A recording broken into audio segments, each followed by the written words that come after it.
In Janu Sirsasana, the knee to head forward fold pose, we start with Dandasana.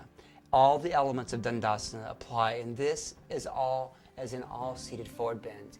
Here, I'll ask Noemi to slide her left heel in to her inner right thigh. And with the heel into the inner right thigh, notice the tendency for most students for the hip of the bent knee to shift back. Encourage the hips to stay even with the front of the mat. And then from there, encourage the knee to release down and back. Don't force it. If the knee is off the floor, consider placing a bolster, a block, or a blanket under the knee for the knee to rest on so as not to stress the ligaments on the inside of the knee as the knee releases towards the floor. And then from here, rooting down through the sitting bones, pubic bone drawing down, the belly lifting, the sternum lifting, shoulder blades down the back.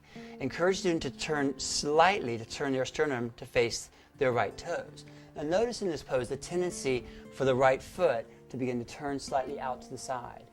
Focus on rotating the inner thigh towards the floor, the right foot pointing, the toes pointing straight to the sky, pressing out through the heel. And then from here, if unable to maintain the weight here on top of the sit bones without the hands behind, keep the hands there to encourage the anterior rotation of the pelvis as the source of the forward fold.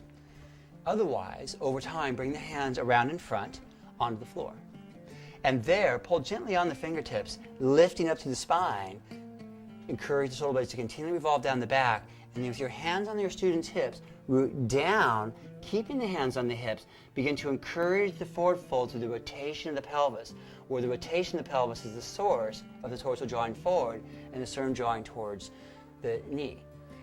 From here, I root down more firmly, and the action is to press back and down to help ground and create length to the lower back. I will now place one hand on the sacrum, the other on her back to encourage the lengthening of her spine. And then Noemi, lift your chest a bit, look a little farther forward, keeping that beautiful length of the spine. Let that be more interesting to the student than drawing the nose all the way down towards the shin. Now I'll place one hand here on the sacrum and my other hand on the thigh of the bent knee. And with this hand, again, if the knee is off the floor, you can place a prop there to keep it from going farther down. Otherwise, rotating the thigh back, encouraging the opening through the hips amidst the bending forward through the torso. In giving support to a student drawing out of the pose, place your hand firmly down on the sacrum with the energy drawing down. Place another hand on the shoulder blades, and as they inhale, encourage them to slowly lift and round all the way back up to sitting up tall, lifting and expanding across the chest, and relaxing, extending the bent knee leg straight out into Dandasana.